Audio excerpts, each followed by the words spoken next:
We're back to the same university again in the same situation. Housing, theater, fitness, and library, but numbers have been changed to protect the innocent.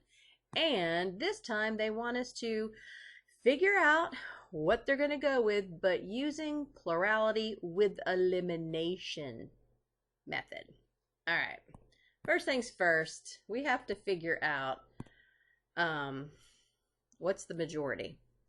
So first of all, over here, I've got all of these people voting. And if you add 8 plus 25 plus 24 plus 10 plus 3, that total is 70.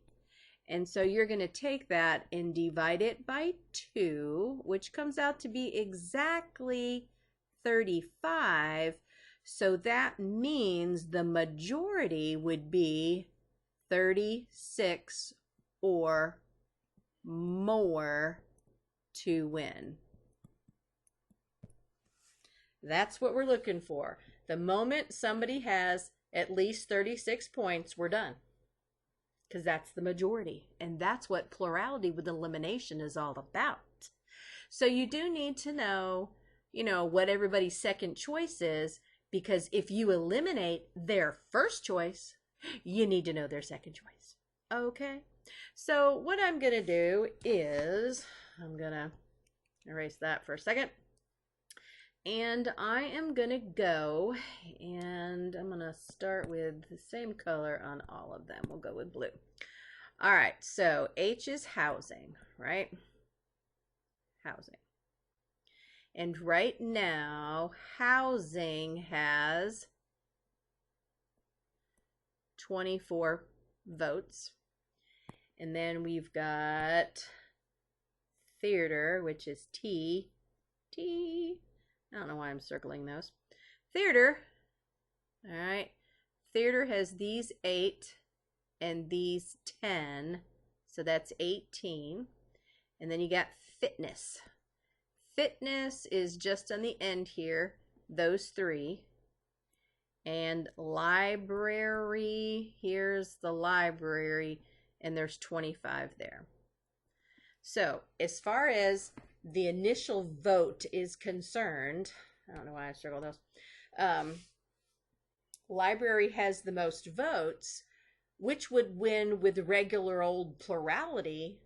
But this is plurality with elimination, which means you have to not only have the most votes, but you have to have the majority of the votes.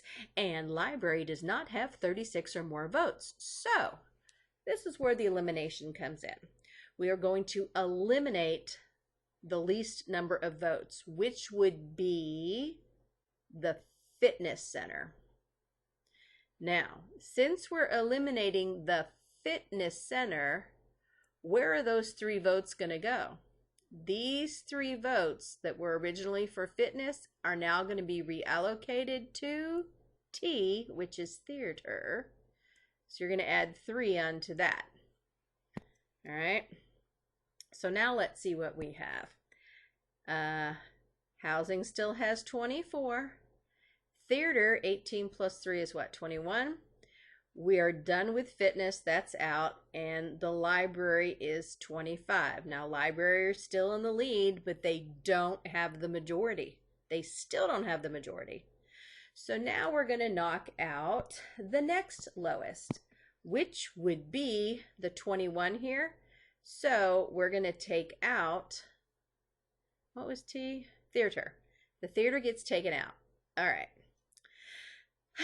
So these 8 people chose theater, but theater's now gone. So where do these 8 go? They go to their second choice, which is the library. So I'm going to put a +8 here. And then these 10 people also chose theater first. These 10. So their second choice is going to go to H. So those 10 go to housing. And then down here, oh, those poor people.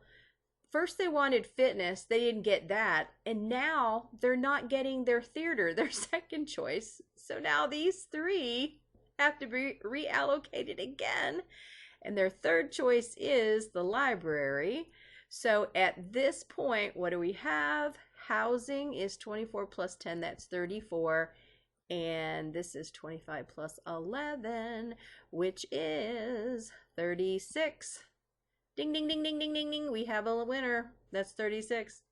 And actually, if you took these 34 and those 36, that does add up to 70. So it's a 36-34 split. But library did have the majority, 36 or more. So I'm going to bubble in library and click on check my answer and get my positive affirmation of well done or excellent or whatever. Anyway, that's plurality with elimination. And that's how I like to do it. I know the PowerPoint took you through and they made you rewrite the table every time, but oh, no, that's too much work. So I just kind of keep track this way with my colors and crossing things out in the table and say, well, I got to move it down to the next one. So hopefully that made sense.